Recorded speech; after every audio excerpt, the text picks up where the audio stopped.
Good morning, everyone. So I'm still doing something very new. I have a lot of buttons to push, and I couldn't figure out how to eventually go live at 7:45. I was here and ready. The scheduling thing was a little off, but I realized I had it to start the stream. Hitting the start button actually does work. So thank you for being here. And I hope everyone is doing well today. It is a beautiful Tuesday morning. I'm still kind of recovering from being on the road.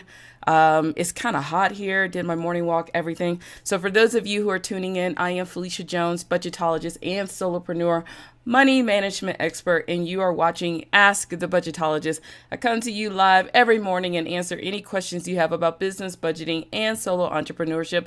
And I answer tons and tons of questions for you, and I give you tons of unsolicited financial advice, and that's what I do. That's what I do. Now, I do stream here live on Facebook when I can press all the buttons, and I stream all over on Instagram. So for my Instagram folks, if you ever want to join the party over here live on Facebook, all you got to do is go to facebook.com/keep up with Mrs. Jones. And for those of you who are over here on Facebook, if you ever want to join the party, all you got to do is go over to Instagram. So Mia, hey Mia, she said, "Ooh girl, stepping up your game with the pre-show graphic." Yes, I'm stepping up the game, and I still don't know what I'm doing. So hopefully it is going well on your end, because you have no idea, Mia. There's like buttons everywhere. Buttons everywhere. So, and yes, haha, tons of unsolicited financial advice. Yes, I can't say unsolicited very fast. Unsolicited. So for those of you who are just joining, thank you so very much. Today is all about speaking gigs, and we're going to talk about why your talk is not landing you more speaking gigs. And dare I say it, we're going to talk about you being boring. Ooh, and hey, Erskine, how you doing over on Instagram? So yes, today we're going to talk about why your talk may be a little bit too boring for you to land more speaking gigs. And don't worry, I'm not talking at you. I had to learn this the hard way myself, and that's why your talk has to always evolve. If you're not growing, you're not going to be growing as a speaker. So saying what's up to my friend Erskine Alexander. Are you in Vegas or are you in New York right now? Amazing guy. We went to college together. Morris Brown in the house. Yeah. Oh my gosh. It's been a long time. That's definitely not the case with me. You know, Erskine is the coolest person you ever met. Really cool. So if you're ever in New York, you want to hang out, go join him. I am hot. This girl is flashing. Ooh, am I old enough to be flashing yet? I need to turn the fan on. That's what I need to do. So give me a second. I'm going to turn the fan on. Okay. Sorry about that. I'm live and I'm hot. Sorry. Thanks. I feel amazing, Erskine. Thanks. I feel amazing. So thank you so very much for letting me stand up. So, all right. Hey, Anastasia, how are you doing this morning? All right, so today, just want to give you, for all of you coming in, I am Phylecia Jones. You're watching Ask the Budgetologist. Our topic today is why your talk is not landing you more speaking gigs. And so for all of you, you're probably like, okay, this is a show about budgeting, but here's what happens. We talk about two sides of the budget. We're talking about managing the budget and feeding the budget. And what I've realized over the last few years of working with business owners, I can talk to you about managing the budget, but if you're not feeding it, we're always going to have problems. You gotta consistently feed your budget, or you're gonna be going into debt, you're gonna be overspending, or you're just gonna be really frustrated that you're not making any money.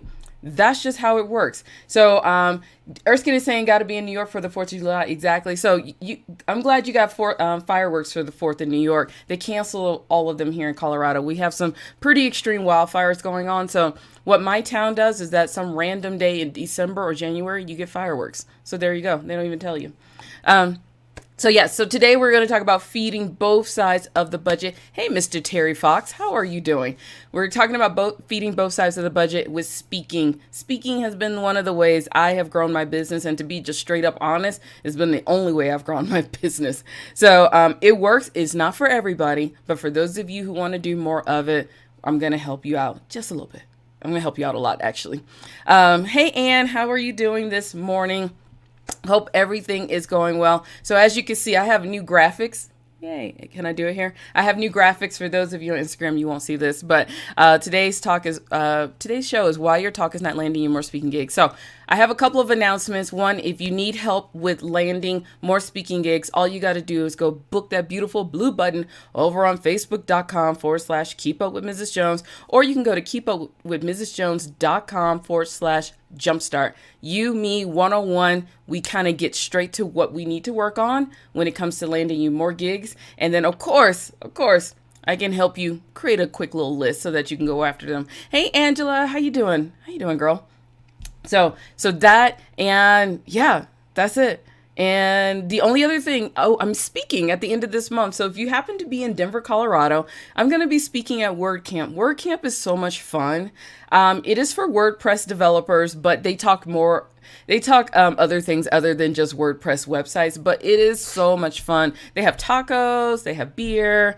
The people are very chill. I spoke there last year, so I've been invited back to speak again. And this year, I'm going to talk about the journey of doing live streaming every day. And yes, this is the anniversary week of Ask the Budgetologist. I've been coming to you live daily for a year now. Oh my gosh, I'm crazy. You're crazy for watching, FYI. So, gonna be speaking at WordCamp July 28th at University of Denver. Or they call it DU, Denver University. I never understood that, but I'm gonna be over at DU, and that's University of Denver for those of you who don't know. And July 28th and 29th, if you want to just come have fun, it's $20. Seriously, $20 to get loaded up on awesome information, awesome people, and a taco party. Hey Phylecia, how you doing? Yeah, and Mia is saying, I've heard WordCamp is jam-packed with good stuff. WordCamp is actually really fun. You gotta weed through all the nerds. That's why I love it. But it's a lot of fun. So it's $20. It's $20 to give you some of the best content out there. Come on, you're not gonna find a seminar or a conference that cheap. Not going to happen. And the next day they give you all day seminars based on whatever it is you want to know. Come on, $20. You got to pay for it. So I'll put the link. So if you go check my Facebook page, or you can go do keepupwithmrsjones.com/join me. You can see all my latest speaking engagements, and you can register. I would love to have you there. I'll buy you a taco because that's what I do. I got announced to speak at FinCon, which is so exciting. So for those of you, it's a financial bloggers conference, and I'm going to be speaking for Success Incubator. Last year, I was just a roundtable leader. The headliners for Success Incubator were Darren Rouse, a pro blogger, Kim Garth, and Pat Flynn. So I made it from the little bubble to the big bubble on the banner. Yes. All right, so that's enough about me. All right, let's talk about your gig, your topic, and why you're not landing more speaking gigs. All right, so here's the thing. In my other role, in my other life, I am a speaker coordinator for two amazing organizations here in the Denver, Colorado area. And I get I get semi-swamped with requests of people who want to speak. They send their topics. Hey, Samantha Fields, how are you doing? Samantha Fields Taylor, how are you doing? And I get all of these requests for people who want to speak. And of course, they talk about how amazing they are. And I've told you this before. You gotta stop pitching with how amazing you are. It's not about you, even though you think it is. Do not have an email filled with I, and then one sentence. Here's what I talk about. Yeah, don't do that, people. Don't do that. You get ignored fast. And if you hire someone to do this and they're doing that same exact thing, double ignored. So just FYI. But let's get down to what you're talking about. Now, I get so many requests for people who want to speak, and you have to realize that sometimes your talk just may be straight up boring. Yeah, I know. It might just be straight up boring. Everybody, especially when you have kind of not niched so far down, when you haven't niched so far down, or if you don't make some slightly controversial statements in your talk, it might get on the side of just being semi-boring, How to live your great life. Okay. I get that pitch all the time. And how to live your great life. Okay, that's pretty cool. It's pretty cool. But when somebody is seeing it like 20 times, when they see it 20 times, it may just not be that interesting. So how to live your best life when, I don't know, when your car is broken might be a little bit more interesting. But here's the thing.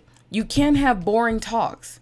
You're gonna have to go and fix it. And I will say this is something I had to deal with as well. I had to deal with it as well. When I first started speaking, my talk was okay. My talk was okay. And I got criticized. I had somebody who I trusted.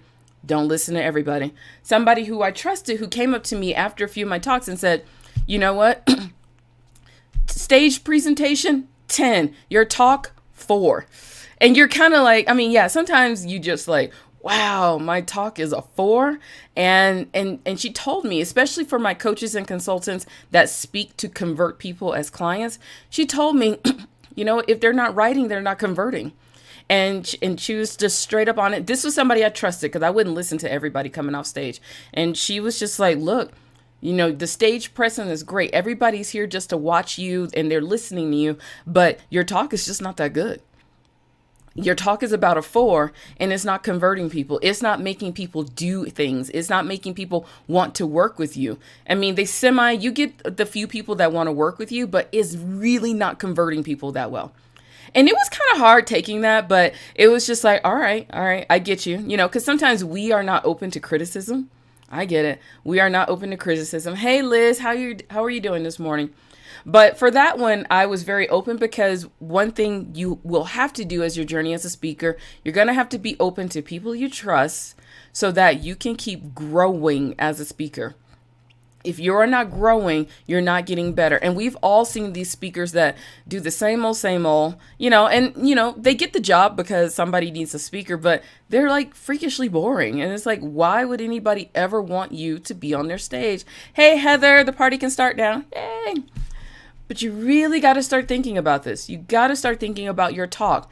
And if you have someone you trust that tells you, you know what, stage presence 10, talk 4, work on it. Because the more you work on your talk, the more gigs you will get, especially if you're pitching. Now, if you're pitching with just a boring title, you're going to have to fix that as well. But I've always told you this. One, your speaking gig, the gig that you have right now, especially when you're on stage, I got to scratch, sorry. Your gig that you have now will land you the next gig. There's always someone in the audience that might want to book you. And if your talk is boring, if your title is boring, if you are boring, you're not going to get that next gig. You're not going to get that next gig. And that's the thing. And that's why you got to be very, very careful with what you're talking about. Because you have some people, they can get speaking engagements just for the tenacity of going out there. Some people get it just because they are lovely on stage. People love their stage presence. But if you can't really master all of that, everything yet, and all you have is your talk, and you still need to work on your stage presence, you're going to have to figure out a way to not be boring with a boring talk. I talked to a friend yesterday. And she said, if you look at it this way, for all my speakers who are watching, of course, if you have any questions, please put them down in the comment box. Comments. I like questions. I'm here to answer any questions you have. Please ask them. And she told me when she works with other speakers, the first question she asked, would you want to be in the audience of your own presentation? And I was like, ooh, that's good. So we're going to talk about that next week too. But I was like, that's a really good thought, Something to think about is would you want to be in the audience of your own presentation? To be straight up honest, the first year and a half of me speaking, no, no. I'm surprised somebody still let me on stage because now I'm probably my worst critic, but there's some talks I've done that were just that was freaking awful. Why did you do that? So you got to look at it that way. Remember, work on your talk. Keep improving it, keep leveling it up so that you can keep getting more gigs. Work on the stage. If it's time to work with somebody, hire them. Now, if you're just in the beginning, now I don't want you to do this. Remember, we're talking about money at the same time. I want you to get gigs so that you can feed your budget. What I also want you to be careful about is not continuously paying people to help you with your talk when you're not landing talks. I was in a mastermind with a young man, and he had paid 4 speaking coaches over the last couple of years, paid for so many courses, but he's too scared to go out there and get some gigs. You see what I mean? So be careful with that. Get a few gigs first, figure out what you need to work on, hire the person and work on that. Okay. So that we're just not in this loop of constantly spending money just to spend money, just to spend money. All right. That's what we don't want to do. We want to feed the budget. We don't want to keep taking our money out when nothing's coming in. All right. Any questions, anyone? I mean, I got more, but I still want to ask some questions. All right. I need some questions, people. No. All right. I'm going to move this so I can see everything. And so that's what I really, really want you to work on as far as the speaker coordinator. And here's the thing. I've told you this. Speaker coordinators talk to other speaker coordinators. I get emails from people all the time like, hey, did this person speak for your group? What did you think? And I give my honest opinion about somebody like, yeah, they're okay. So that's why I'm telling you. Your talk, your pitch is one thing. Your pitch, make sure it's not a boring pitch. Stop talking about yourself all the time if you're pitching by email. But one of the best ways to land a gig is to have people in the audience. If your talk is boring, if you don't bring your A game, if all of a sudden you're just too sleepy and you're falling asleep, remember, speaker coordinators talk to other speaker coordinators. People in the audience have organizations. And if you're not bringing your A game, if your talk is freakishly boring, if you are boring, you're probably not going to get the next gig. And you're probably like, all right, Phylecia, like, what are the signs that you're boring? One, you're probably not getting gigs as much as you want. If you look at some of your friends and you're like, well, how are they getting gigs? And we talk about the same thing and I'm not. That's sign number one. Okay. Sign number one. All right. Number two, nobody's converting into what you're selling. If you are a coach or consultant and you are using speaking to build your client base, that's the number two sign. No one is converting. Okay. Remember that. If all of a sudden, because my conversion rate when I go into a room, and this is to my email list, it depends. Not every time I can sell from the stage, but I convert about 60 to 70% of the room into my email list. That's pretty decent. Okay. That's pretty decent. If you have a room of 60 people and you're only converting maybe 10 people, ooh, there might be something there. So those are just usually little red flags that it might be time to really, really work on your talk. Okay. So I got to go open some other things up so I can see. I have a question somewhere. Terry. Hey, Terry. And Terry's asking, in your opinion, what makes a talk boring? Good question, Terry. Good question. It's not so much what makes the talk boring, it's how people are reacting to the talk. And that's where we got to really, really pay attention, because some of us, in the beginning when I started talking, you're just excited to get on stage. You're just excited to get in front of a room. What we don't do is we don't pay attention very well.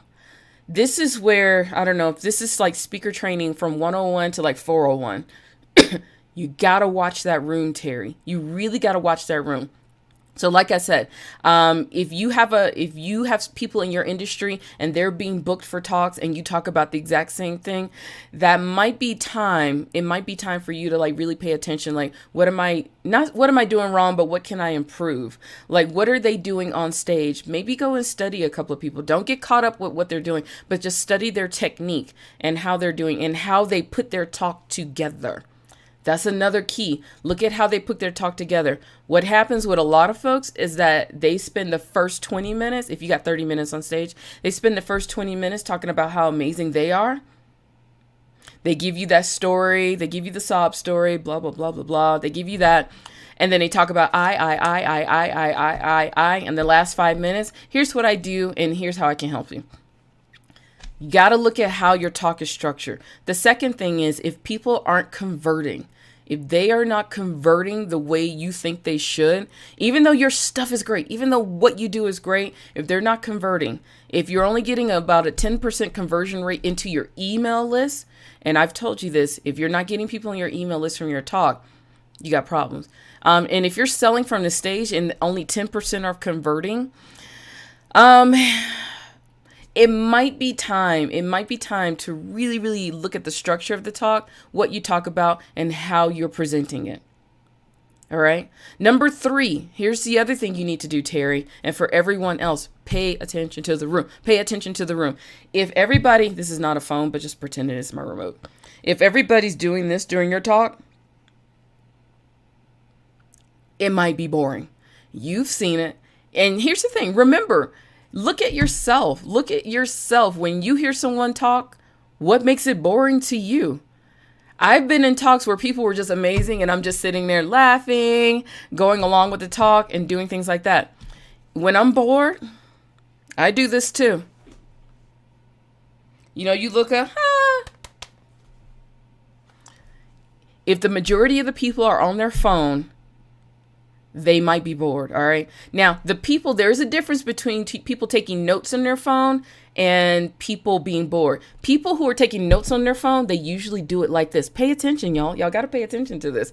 People who are taking notes on their phone are usually doing this because they're trying to see you and do this as well. Even for, that's how they're probably really paying attention. All right. If they're down here trying to hide their phone, they're really just bored. If you have that text look, they're bored. All right. So you got to start paying attention to what's going on. Because what happens is that I know it's really hard if you're brand new. This is probably like a speaker 401. You can't focus on your talk when everybody and focus on the room at the same time. But this is just something you have to do with practice. All right. But look at the room. If people are having conversations in the back and you can't get people to be quiet, your talk may be boring. All right.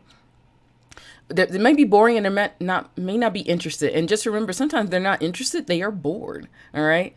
So you really got to pay attention to those cues in the room that it might be time to really work on your talk. Hey, Suzanne, how are you doing? The other tip that I can give for if your talk might be boring, Terry, and for everyone else is that nobody's responding to you. Nobody's really responding. And you have to be able to understand how people respond to you. Now, I talk about budgeting. Now, I don't have one of those talks where everybody's laughing and high-fiving. Oh my gosh. Yeah, I don't have one of those talks. But I've learned to pay attention to how people respond. I know when people are thinking about their money. So if they're quiet and they're thinking about their money, that's a good sign for me. But you got to really pay attention to what you talk about in your audience.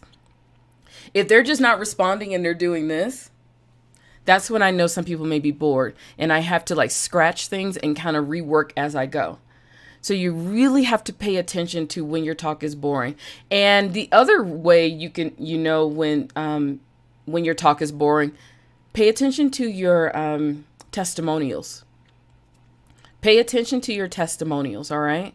Pay attention to them. If people are giving you very generic responses to, well, she was a really good speaker and we were so excited that she came and spoke to us. Pay attention to that. If you get a testimony like, oh my gosh, hands down, the best speaker I've ever seen in my entire life. I got so much out of working with this person. This thing was great. They might be boring. No, you're not boring. You're pretty good. But if you get a very generic, like, we're so happy she came. She shared good tips. She shared good tips. Great information, good tips. That's the most generic testimony you can ever get. Great information and great tips. Now, some people just don't know how to write, but hopefully what I've taught you is that you got to get your testimonials from your speaker coordinators. And speaker coordinators typically know how to give, or should give really decent testimonials. So you got to really pay attention to all those things. And just to recap, if I can remember this, because I did this off the top of my head, the 5 things that you can really pay attention to if your talk may be boring. So, oh my gosh. Hey, Suzanne. Now, Suzanne is advertising her stuff on my thing. See, girl? And Suzanne is a great person to help you get through learning how to do your talks, all right? How to present on not getting through your talks, but how to present yourself on stage. And if it's time for you to get help, you really should get some help with that. So if your talks are boring, here's some signs, if I can remember them. You got to think about this. 1, you're not getting booked. Just like the people in your industry really, and this is a hard one. Don't compare yourself, but just kind of look like, okay, why is this person getting booked and why am I not? We talk about the same thing, especially if you're putting in the same effort. All right. especially if you're putting the same effort. The second thing is, I forgot what the second one is. Pay attention to the room. I'm just going to do them off the top of my head. Pay attention to the room. If people aren't responding, if people are like texting, if heads are down, pay attention. Like my mentor told me, if they are not writing, they are not converting. So you got to get people to want to write up a storm and take notes like a storm. If they're just kind of sitting there staring at you. Now, if you're a motivational speaker, different. Motivational speakers, you want people paying attention to you. For everyone else, for my coaches and consultants that are trying to build a business, you want people writing. If they're not writing, they're not converting. Remember that, all right? The third thing, pay attention to your testimonials. If they're kind of very lackluster, it might be time to really, if all your testimonials are great tips, it may be time to really pay attention to really pay attention to the fact that your talk is probably just because remember, other speaker coordinators talk to other speaker coordinators and they refer other speakers as well. If people aren't converting, that was my second one. If people aren't converting the way you think they should, it may be time to really work on your talk again. Remember, if they're not writing, they're not converting. All right. And I know I gave you some other tips, but I didn't write them down because remember, I just do this off the top of my head. So hopefully just go rewind. Any questions that you have? Anybody have any questions? Hey, Nicole, how you doing? It's my cousin, Nicole. She's out for the summer. So Terry, let me know if that helped a little bit. Let me know if that helped. Let me know if that helped with understanding if your talk is boring and what it really nails down to on the money side. If they're not converting. That's what I really want you to pay attention to. If they're not converting, when it comes to pitching, is very different, but it's the same thing. If your pitches are very generic about what you're talking about and things like that, then yeah, you're going to get ignored for boring talks. All right. So you need to work on the pitching. Pitching and actually getting on stage are two different things. All right.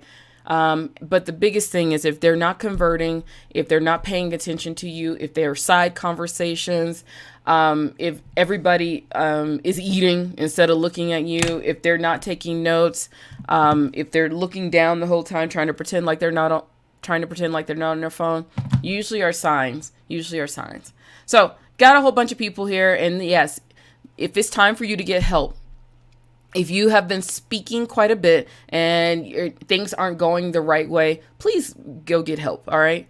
I don't help you with your stage presentation. I actually do help you land the gigs. That's my little side hustle. I actually work with other speakers to land speaking gigs. So I've been working with some agents and finding gigs for their people. So that's what I do as my little side hustle. So if you ever need help with that, all you got to do is go facebook.com/keep up with Mrs. Jones. Click that beautiful book now button. But if you actually do need some help with being on stage presentation, things like that, Suzanne Tulane down in Colorado Springs is a great person. For those of you who live in different countries, just reach out to me and I can connect you with some folks that can really help you with being a better speaker. All right. Be a better speaker on stage. And then you can work with me to help you pitch more because I need you to feed your budget. All right. So I got a question. Terry saying, you bet that helps. You're welcome, Terry. You're welcome. All right. I think I'm done. I don't have anything else to say. All right. If you have any questions, put them down in the comment box. If you need to book a one-on-one session with me, all you got to do is go to keepupwithmrsjones.com/jumpstart.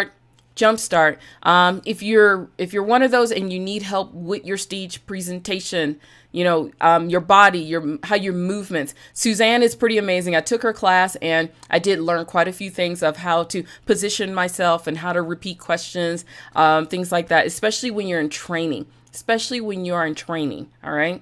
So she's really good. And if you need help, just let me know and reach out. Of course, if you need anything, I'm here for you. So I'm going to sign off on Instagram first. So for all my Instagram folks, thank you so very much for being here. The camera's just weird. The camera's just weird over here. So thank you. I'll see you bright and early tomorrow morning. And we're going to talk about something. I'll let you know. See you tomorrow morning. And yes, so, and for those of you who are watching, I appreciate every last one of you. Heather, Suzanne, Nicole, Terry, Phylecia, Mia, Anastasia, I still want to call you Anastasia, Samantha, Liz, Phyllis, thank you so very much. Thank you so very much for being here. I appreciate you. I wouldn't be able to do this. And like I said, this is the anniversary. Ask the Budgetologist. I've been doing this for a year now. I upgraded and now I have things at the bottom. I have things at the bottom. And Phylecia, you're welcome. So if you need help with anything, just reach out to me. Put your questions in the comment box. When it comes to speaking, I want to help you land more gigs. Be better at speaking so that we can feed your budget. All right. That's what I want you to do. I need you to feed your budget. Now, tomorrow, I'm actually going to go figure out what we're talking about tomorrow. Tomorrow, we're going to talk about your money is giving you signs that you need to change. Oh, remember, I told you I wasn't going to let up on you on the money side. It is the beginning of the third quarter.